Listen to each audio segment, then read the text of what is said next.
No, gracias, camarada Ever, por esa presentación.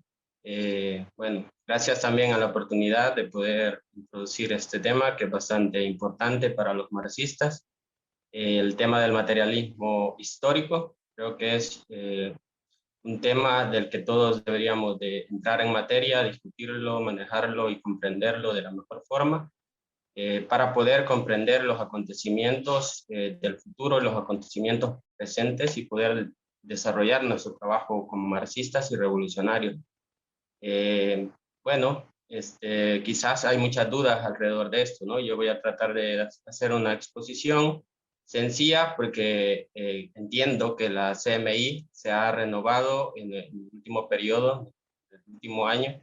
Tenemos a muchísimos compañeros jóvenes que han ingresado a la CMI recientemente y que a lo mejor pues todavía no han tenido la oportunidad de poder discutir lo que es las partes fundamentales de lo que es el materialismo, el marxismo, el materialismo dialéctico, el materialismo histórico y también la economía política, que son los temas que se están tratando, ¿no? Como decía, voy a tratar de explicar, o voy a explicar lo que es el materialismo histórico, ¿no? El materialismo histórico no es simplemente hablar de historia, ¿no? Como lo conocemos o como nos enseñan en las universidades, en la escuela, ¿no? Que se trata meramente de repetir fechas, de recordar acontecimientos y como una situación estática, sin un desarrollo, sin una explicación del por qué o digamos, de dónde provienen todos estos acontecimientos, hacia dónde se dirigen y cómo impactan, digamos, en la historia actual, ¿no? De eso pues no se trata el materialismo histórico, sino que es todo lo contrario y es una explicación para nosotros completa de lo que es la historia, ¿no?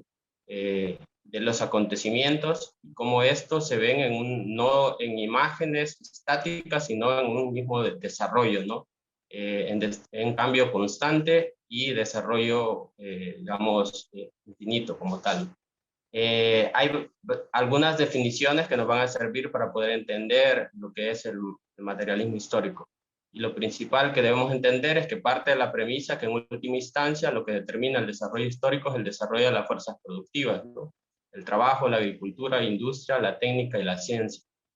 En algunas explicaciones, por ejemplo de Engels, que son más completas, podemos encontrar, ¿no? Lo que es este libro del socialismo utópico al socialismo científico. Dice Engels: la concepción materialista de la historia parte de las tesis de que la producción y tras ella el cambio de sus productos es la base de todo orden social, de que en todas las sociedades que desfilan por la historia la distribución de los productos y junto a ella la división social de los hombres en clases o estamentos es determinada por lo que la sociedad produce y cómo lo produce y por el modo de cambiar sus productos. Según eso, la última causa de todos los cambios sociales y de todas las revoluciones políticas no deben buscarse en las cabezas de los hombres, ni en la idea de que ellos se forjen de la verdad eterna ni de la eterna justicia, sino en las transformaciones operadas en el modo de producción y de cambio. Cito este libro de Engels porque nos interesa siempre tratar de que los compañeros y compañeras nuevas que van entrando busquen a los escritores clásicos para poder comprender esta situación, ¿no? Lo que dice este extracto es que, bueno, lo fundamental dentro de las sociedades, los grandes cambios, las grandes transformaciones siempre van a estar determinadas por el desarrollo de la forma en cómo la humanidad ha tratado de solventar sus necesidades, ¿no? A través del desarrollo de las herramientas de trabajo, de la forma del trabajo y la comercialización y la reproducción de la vida, ¿no? Que es, en última instancia, esto es lo que opera todas esas transformaciones y que no están, digamos, determinadas por grandes planes o el pensamiento de una persona, ¿no? Que es, a veces ese error se puede cometer, ¿no? De pensar de que hay un plan grandioso, ¿no? Donde alguien se inventó, por ejemplo, un modo de producción o se inventó un tipo de sociedad y empezó a plantear cómo debería de ser, ¿no? Para nosotros esa cuestión es totalmente descartable, ¿no? Hay otras cuestiones que me gustaría mencionar también acerca de, bueno, volviendo un poco a este mismo punto, acerca del papel del individuo en la historia, ¿no? Hay algunos mitos que se nos atribuyen a nosotros, como por ejemplo el de plantear que nosotros le quitamos como el papel que juega el individuo, ¿no? Cuando planteamos este tipo de situaciones en las que decimos que no son los grandes planes de los hombres y las mujeres lo que hacen la historia misma, ¿no? Lo que nosotros decimos es que hay condiciones materiales que permiten que en ciertos momentos las personas puedan jugar un papel fundamental o un papel protagónico dentro de la historia, pero que no es realmente la cabeza del hombre lo que determina el desarrollo ulterior de la historia como tal, ¿no? Sino que más bien son las condiciones en las que esas personas desarrollan estas ideas, ¿no? Y ya Marx lo decía, lo explicaba muy bien en su 18 brumario de Luis Bonaparte, dice, los hombres y las mujeres, agregaríamos, hacen su propia historia, pero no la hacen a su antojo, no lo hacen en circunstancias autoseleccionadas, sino en circunstancias ya existentes, dadas y transmitidas desde el pasado. La tradición de todas las generaciones muertas oprime como una enorme losa el cerebro de los vivos. Esta cita es bastante categórica y bastante clara cuál es la posición que tiene el marxismo acerca del papel del individuo en la historia, ¿no? Y podemos poner una serie de ejemplos, ¿no? Acerca de esta situación. El que más me gusta a mí es acerca de la Revolución Rusa de 1917. O sea, nosotros podemos decir con absoluta claridad que para 1917, que todo en octubre, si no hubiese estado Lenin y Trotsky a la cabeza del partido bolchevique, hubiese sido imposible que se pudiera desarrollar la revolución bolchevique, ¿no? El triunfo de la revolución como tal, ¿no? Y eso es absolutamente cierto, ¿no? Pero esto no quiere decir, como algunos, digamos, historiadores burgueses afirman, de que hay un absoluto papel de estos dirigentes para poder definir el desarrollo de esta revolución, ¿no? Al punto que llegan a plantear ciertas teorías de que todo fue un plan maquiavélico de los bolcheviques liderado por Lenin para poder desarrollar la revolución, ¿no? O que la revolución también fue un golpe planeado, ¿no? Para poder influir en ciertos acontecimientos que estaban ocurriendo alrededor del mundo. Pero eso, como ya lo ha explicado Marx, no es una explicación científica de los acontecimientos, porque si de esa forma pensáramos o si de esa forma actuara la historia como tal, ya Lenin y Trotsky existían en 1905, ¿no? Y ya tenían ciertas ideas claras de lo que era la revolución socialista, hacia dónde debería de dirigirse. Y sin embargo, no fue posible la revolución en estos años, ¿no? Entonces la pregunta es, ¿por qué no fue posible si ya se tenía ese plan de la revolución? O sea, en la cabeza de Lenin ya había claridad sobre la revolución. ¿Por qué no fue posible en 1912? ¿Por qué no fue posible en 1914? ¿Por qué no fue posible en febrero de 1917? Bueno, ahí hay una excepción porque no estaban en Rusia. Sin embargo, esto deja en sí absoluta claridad del papel que juega el individuo en la historia, ¿no? Y así hay muchos ejemplos, ¿no? A veces también se intenta explicar ciertos acontecimientos o ciertos tipos de gobierno, ¿no? En este caso, los regímenes fascistas, las dictaduras, como una situación donde hay un tipo que piensa maquiavélicamente, que tiene digamos, planes macabros para la humanidad y actúa de forma independiente de lo que las condiciones le permiten para actuar y de esta manera desarrolla sus tipo de gobierno. Similar se puede plantear en la actualidad con lo que es el gobierno de Trump, de Bolsonaro y otros, digamos, gobiernos reaccionarios en la actualidad, ¿no? Sin embargo, eso pues para nosotros no tiene ningún valor explicar la historia desde ese punto de vista, sino más bien de lo que ya Marx explicaba, ¿no? Hay otros mitos también, o ideas erróneas que hay sobre el marxismo. Una de ellas es que todo lo reducimos a la cuestión económica, ¿no? Sin embargo, Marx también ha explicado, ¿no? O en este caso Engels, que bueno, podría decirse que eran bueno, las mismas ideas de Marx y Engels, ha explicado de que no ha sido así, ¿no? O sea, en el último periodo en el que se ha desarrollado estas ideas postmodernas o que han tomado más fuerza, siempre se nos ha, bueno, más de algunos de nosotros ya hemos escuchado que se nos dice que ustedes lo determinan de todo a lo que es la economía, no pueden explicar nada si no tienen que meter la economía, pero hay otras cosas que actúan, ¿no? Como la psicología, tu individualidad, el sentipensante y cosas así, ¿no? Que escuchamos a menudo en las universidades y desde la intelectualidad, ¿no? Y a ausencia de ideas marxistas, pues pareciera de que estas llenan ese vacío. Sin embargo, Marx y Engels nunca dijeron tal situación, ¿no? Nunca dijeron que el elemento económico fuera la única determinante para el desarrollo del proceso o la historia de la humanidad como tal, ¿no? De la sociedad. Y Engels dice en una carta a Bloch, dice, según la concepción materialista de la historia, el elemento determinante final de la historia es la producción y reproducción de la vida. Solo esto es lo que hemos afirmado Marx y yo. Por lo tanto, si alguien tergiversa diciendo que el factor económico es el único determinante, convertirá aquella tesis en una frase vacua, abstracta y sin sentido, ¿no? Aquí Engels deja muy claro, ¿no?, la posición del marxismo. Dice que énfasis en la cuestión de que el factor económico es el único determinante.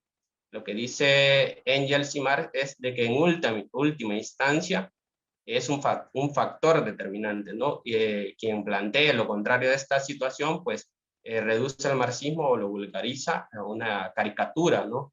No es esa la idea que tenemos. Nosotros también tomamos en cuenta una serie de variantes, de factores que influyen, ¿no? Que son dialécticamente explicables entre lo que es la base económica, o sea, la forma de producción de las sociedades y su interrelación con la superestructura, ¿no? Lo que sería la base económica, la estructura y su relación con la superestructura. La superestructura, pues, es el conjunto de normas, de valores, de moral, instituciones, de formas de estados que toman los diferentes tipos de sociedad en un momento determinado.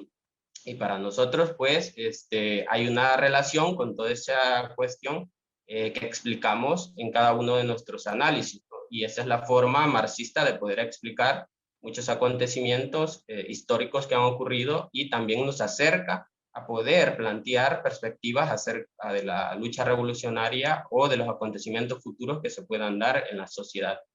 Eso para dejar claro algunos mitos, ¿no? Hay otra serie de mitos sobre el materialismo histórico, pero creo que estos son los dos principales. Y hablar aquí en el inicio acerca del desarrollo de la conciencia y cómo los marxistas interpretamos esta cuestión, que yo creo que también aquí hay una serie de errores.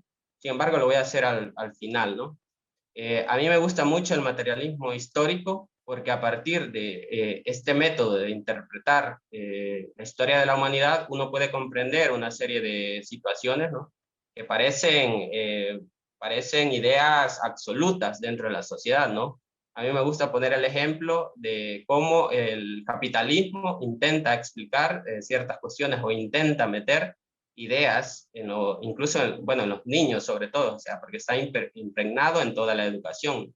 Por ejemplo, si nosotros recordamos, los que somos millennial, creo que vimos esta caricatura de los picapiedras, ¿no?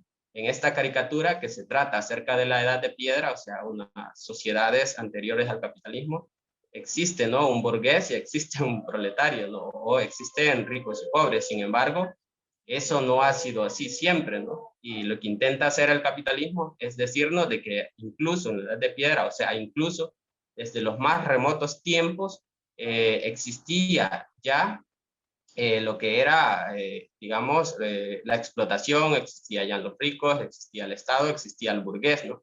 Esa es la idea que quieren meter. Y si nos vamos al plano del futuro, pues tenemos esta caricatura que no sé si algunos la alcanzaron a ver, que se llamaban los supersónicos, ¿no? Que era una caricatura que se basaba en el futuro de la humanidad, ¿no? Y en esa caricatura es bastante gracioso también encontrarse las mismas clases sociales y las mismas formas de opresión, ¿no? Y de explotación. O sea, Júpiter, que creo que es el principal protagonista de esta caricatura, tiene un trabajo para un señor burgués, ¿no? Y a pesar de que están en el futuro, pues él sigue teniendo un salario y sigue teniendo las mismas condiciones en las que tenemos sónicos. Bueno, esa es una forma de cómo el capitalismo nos mete todas estas ideas y nos trata de decir que siempre ha existido el Estado, que siempre ha existido ricos y pobres y todas esas ideas como tal, ¿no? Sin embargo, a partir de la utilización del marxismo o de las ideas del materialismo histórico o el método del materialismo histórico, nosotros podemos comprender ese tipo de situaciones, ¿no? Uno debe preguntarse, o sea, si siempre existió el Estado, ¿no? O si estamos determinados a que siempre existan opresores y oprimidos, ¿no? Y todo esto, ¿no? Si nosotros retrocedemos, ¿no? Y utilizamos los textos clásicos para poder encontrar una respuesta a estas ideas, pues las vamos a encontrar, ¿no? Han existido varias formas de modos de producción. Yo voy a tratar de explicar las más principales que conocemos dentro del marxismo y que nos ayudan a comprender la sociedad actual, ¿no? Y que además de eso nos dan una perspectiva de lo que puede ser la sociedad futura si nosotros construimos una organización con cuadros revolucionarios e intervenimos en los procesos revolucionarios, ¿no? Una de ellas, o la principal de la que nosotros partimos para poder explicar el surgimiento de la humanidad, ¿no? Y cómo ésta se ha desarrollado, es el comunismo primitivo, ¿no?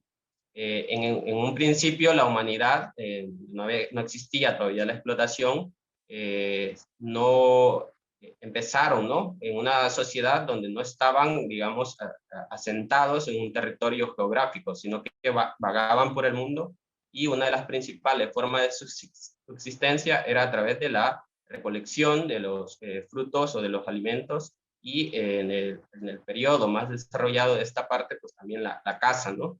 Sin embargo, en estas primeras formas de sociedad no existían completamente desarrolladas las herramientas, ¿no? Aunque sí podrían haber ya en su etapa superior algunas que fueran surgiendo, ¿no?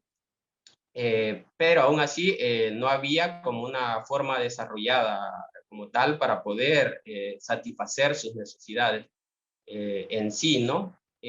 Y a partir del desarrollo de este tipo de sociedad fueron surgiendo algunos elementos que permitieron poder adaptarse más a las inclemencias de la naturaleza. Una de esas fue la cuestión del desarrollo del lenguaje, ¿no? Esta gran avance de la humanidad nos permitió generalizar, ¿no? De alguna forma lo que percibíamos a partir del mundo, ¿no?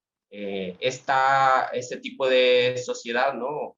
O el principio de las sociedades la determinan, ¿no? Los antropólogos como salvajismo, ¿no? Y dentro de los arqueólogos, pues se le conoce como el paleolítico, ¿no? Que es, digamos, las sociedades, bueno, los términos que se utilizan. A medida se iban desarrollando ciertas capacidades de la humanidad para poder dominar la naturaleza y poder satisfacer sus necesidades, que sea de paso, esta es una de las condiciones principales que nos separan a los humanos de los animales, ¿no? La capacidad o la búsqueda de la capacidad y el perfeccionamiento para poder dominar la naturaleza, ¿no? Algo que no ocurre en las demás especies del reino animal, ¿no? Engels ya decía que una de las condiciones sobre las cuales los humanos se diferenciaban de los animales era a través de que los animales solamente transformaban la naturaleza estando o siendo parte de ella. Sin embargo, la humanidad trataba de dominarla, ¿no? De utilizarla para su propio beneficio, ¿no?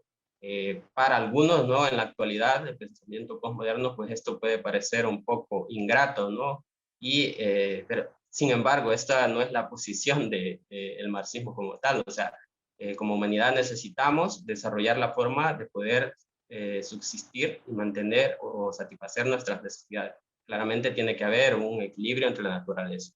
Pues bien, volviendo al punto de esta forma de desarrollo, ¿no? De las primeras sociedades, a medida se fueron desarrollando las herramientas y fueron introducidas ciertos cambios en la forma de cómo satisfacer las necesidades.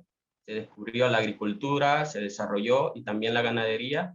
Se empezó a transformar la sociedad, ¿no? Y aquí tenemos ya una sociedad de un estadio superior al que Morgan denomina la barbarie, y se le denomina también el neolítico, que es donde ya empiezan a existir ciertas herramientas como la hacha de piedra, que se utiliza para poder hacer muchas actividades que implicaban la satisfacción de las necesidades.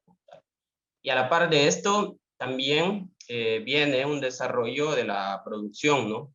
Y un cambio, ¿no? Lo que estamos viendo aquí es la aplicación. Para poder explicar esta sociedad, es la aplicación de las leyes de la dialéctica que ya explicábamos en en la primera sesión, ¿no? O sea, que todos estos cambios sucesivos, cambios pequeños, que se pueden ver, digamos, pequeños en términos macros, empezaron a transformar la sociedad, ¿no? Y a raíz de que se iban haciendo descubrimientos, de que el humano podía dominar ciertas herramientas, que podía utilizarlas, que podía dominar más a la naturaleza, la sociedad se iba transformando, ¿no? Y la calidad de vida también se iba transformando.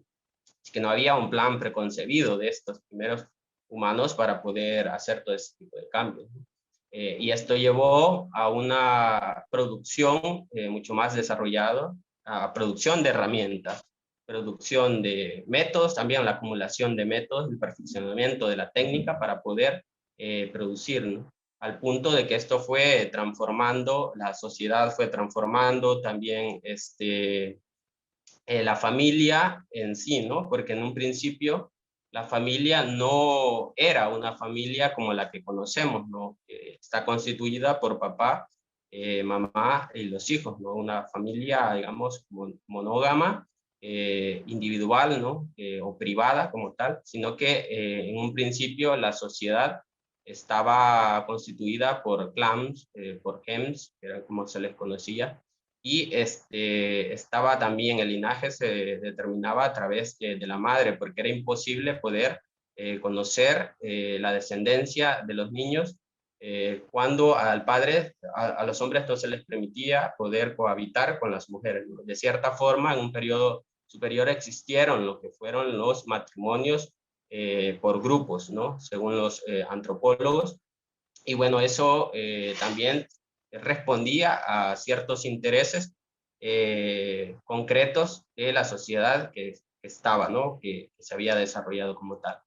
A medida se va desarrollando la producción y hay más herramientas y hay también un excedente, pues la misma familia se ve obligada a transformarse. En un primer momento surge lo que es la propiedad privada, ¿no? Porque las familias en este caso, digamos, las que tuvieron como más visión, se podría decir, no sé si está bien eso, empezaron a acumular las herramientas, ¿no? De trabajo y también con ello mismo empezaron a acumular el excedente de la producción, al punto de que surge también la propiedad privada y surge a su vez, digamos, lo que iba a ser el embrión de las clases sociales.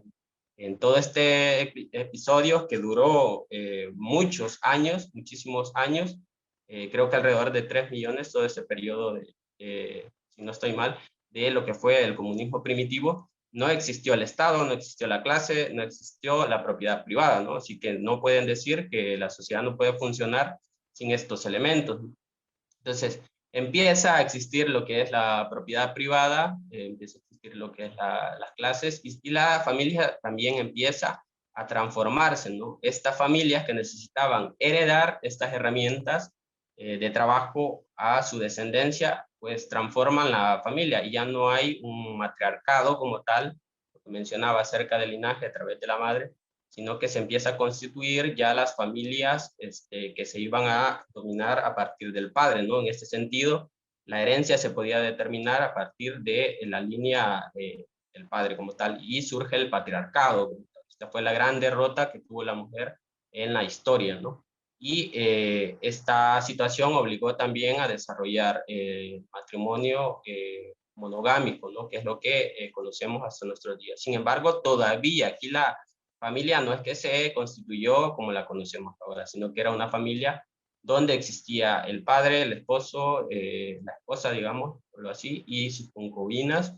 Bueno, o sea, era una familia bastante grande, con más miembros como tal, y era muy diferente a la que conocemos en los demás estadios de desarrollo de la humanidad.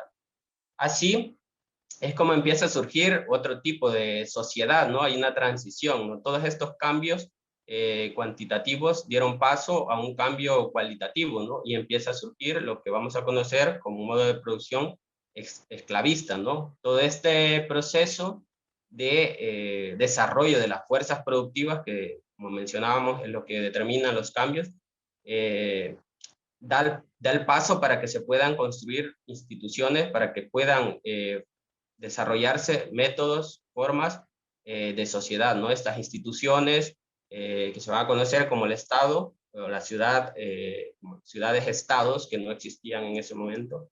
Y todo esto a partir de que se descubre, ¿no? O que no hay ya una necesidad en la que los hombres y las mujeres tengan que estar en la inclemencia del trabajo produciendo solamente lo que necesitaban para poder existir, sino que a raíz de que había una posibilidad de poder producir más allá de lo que uno puede consumir, la cuestión de los esclavos fue bastante rentable, ¿no? Y en este periodo empieza a haber un desarrollo de una sociedad que se iba a basar principalmente en la utilización de miles de esclavos para poder desarrollar y para poder tener una sociedad constituida ya con un Estado como tal y con clases determinadas, ¿no?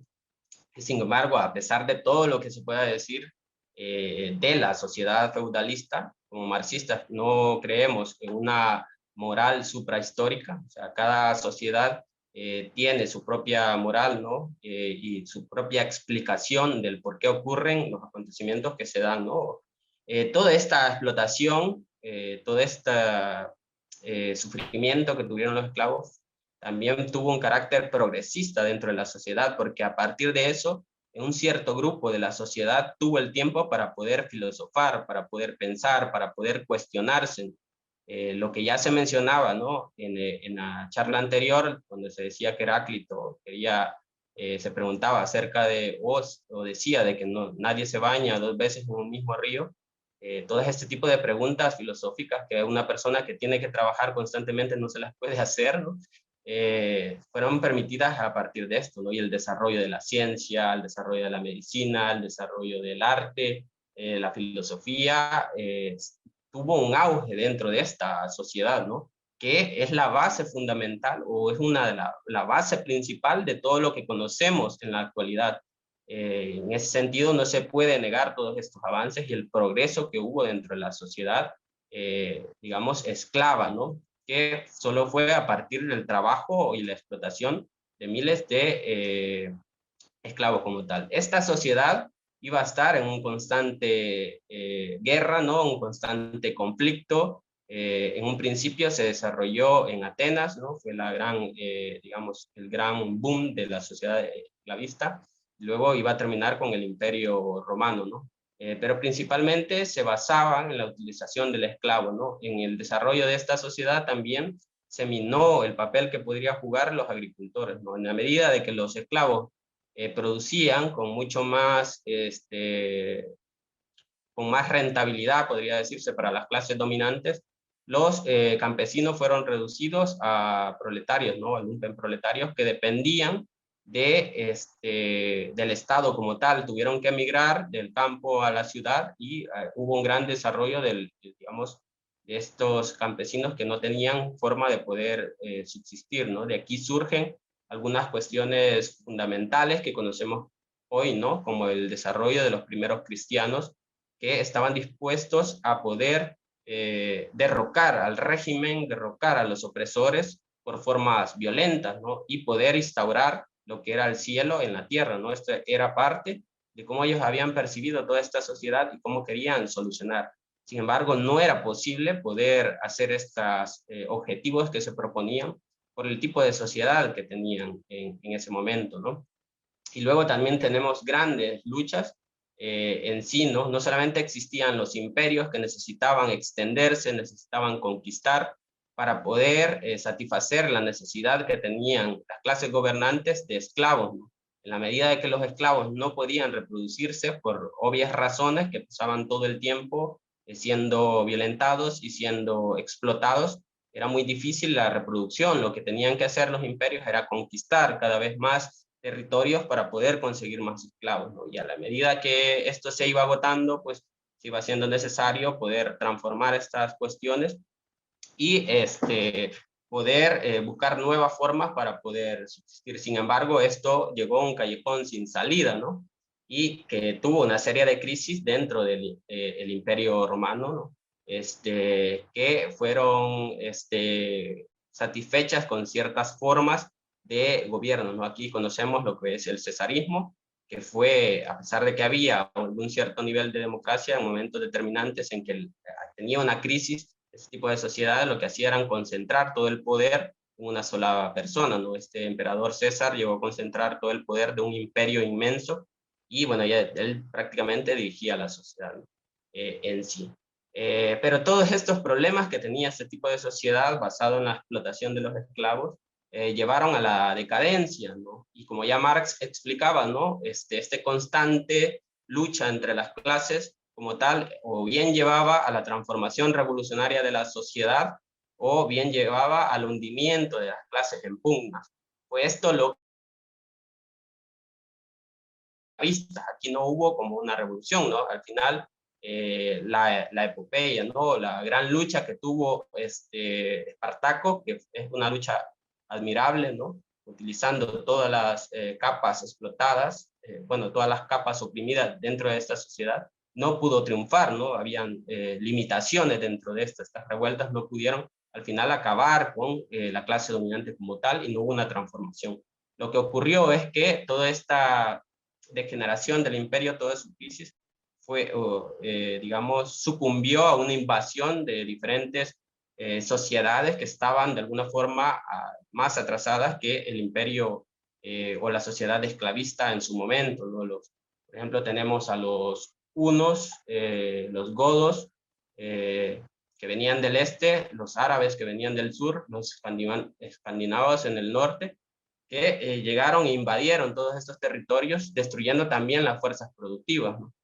A partir de que se destruye la sociedad feudal, se empieza a construir un nuevo tipo, un nuevo tipo de sociedad, ¿no? Completamente diferente a la anterior, ¿no? Sin embargo, por todo el atraso cultural, ¿no? Que tenían este tipo de sociedades, también adaptaron o adoptaron ciertos patrones culturales, ¿no? Incluso como el lenguaje, en la hora de construir o el desarrollo de esta nueva sociedad, ¿no?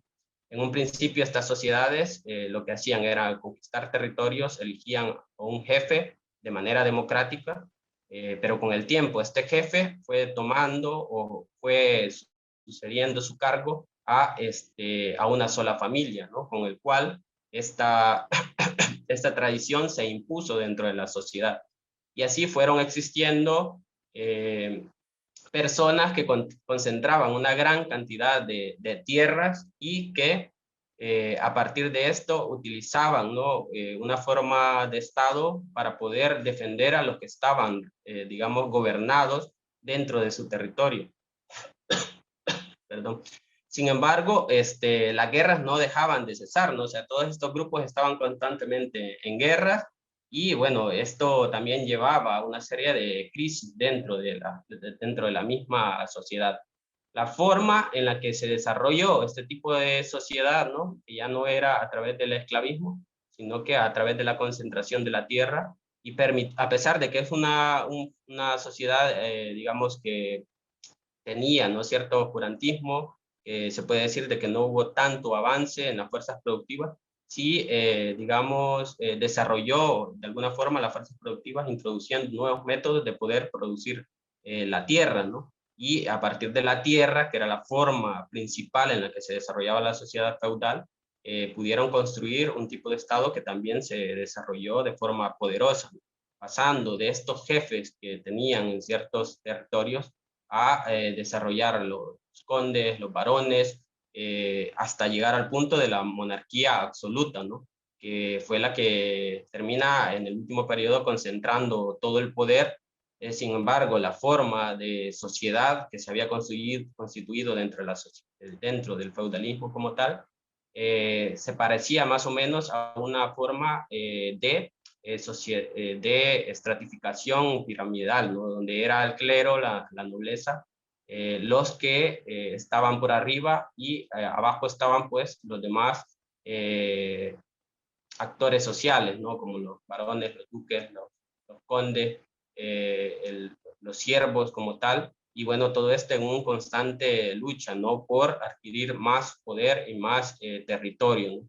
Es la introducción del comercio con las cruzadas, ¿no? Que va a poner, digamos, a cristalizar las contradicciones de este tipo de sociedad, y también lo que es la circunnavegación, ¿no? Que es lo que empieza a desarrollar ciertos grupos sociales que se van a dedicar principalmente al comercio. En este inicio, digamos, la pequeña burguesía no era productora, ¿no? Sino que solamente comercializaba ciertas Camarada, mercancías. tienes solo 5 minutos para que vaya cerrando, por favor.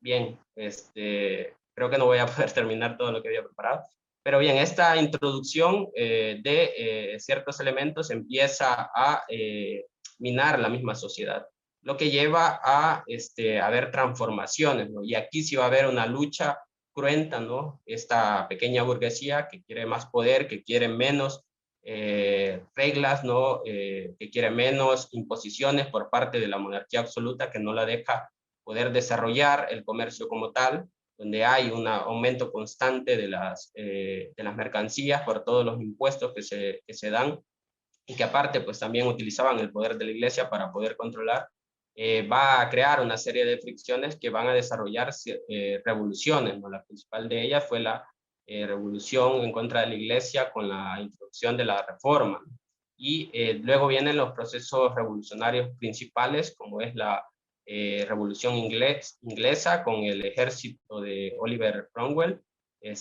que al final, bueno, terminan decapitando al rey, ¿no? Expulsando o acabando con la Cámara de los Lores, con todas estas formas que tenían la vieja sociedad dominada por la monarquía, y se instaura una república como tal, una república capitalista. Sin embargo, en Inglaterra la revolución burguesa como tal no tomó una forma completa, ¿no? Finalmente, Oliver Cromwell expulsa, ¿no? Al sector de la izquierda, o digamos acaba con el sector de la izquierda que peligraba que fuera a desarrollar la revolución hasta las últimas instancias. Finalmente le dan muerte y se termina imponiendo nuevamente de alguna forma la burguesía como tal, restituyendo también a la monarquía hasta nuestros días, ¿no? Que todavía en Inglaterra o en Gran Bretaña todavía tienen rey. Luego, 100 años después, iba a venir la revolución burguesa, ¿no? A la cabeza de los jacobinos, ¿no? Que iban también a acabar con la dominación del rey, iban a instaurar una república burguesa como tal, ¿no? Creo que la Revolución Francesa fue la única revolución que llegó hasta las últimas instancias, toda esa instauración. A partir de la Revolución Francesa se viene también un descubrimiento en la ciencia, un descubrimiento en las artes, todo lo que conocemos hoy. Fue una revolución también bastante importante, ¿no? En el desarrollo de la humanidad, que ha permitido crear la sociedad en la que ahora estamos, ¿no? En la que tenemos, y que con el tiempo también ha ido envejeciendo y ha ido también, digamos, deteniendo el progreso de las fuerzas productivas, que como lo decíamos en un principio, es el factor fundamental para determinar el progreso o para determinar la existencia racional de los diferentes sistemas que han existido. Por lo tanto, pues, bueno, me quedo corto con la necesidad de poder transformar la sociedad capitalista y luchar por una sociedad socialista que es cualitativamente diferente a las formas de sociedad en las que hemos conocido. Es el paso principal para eliminar las clases, para eliminar el Estado, para eliminar estos vestigios de las sociedades anteriores, y poder construir un mundo donde no existan las clases, donde no exista la opresión, que pues se va a llamar como tal comunismo. Y bueno, voy a dejar hasta acá la introducción, esperando de que las participaciones puedan introducir más elementos para poder tener un buen debate acerca del materialismo histórico. Gracias.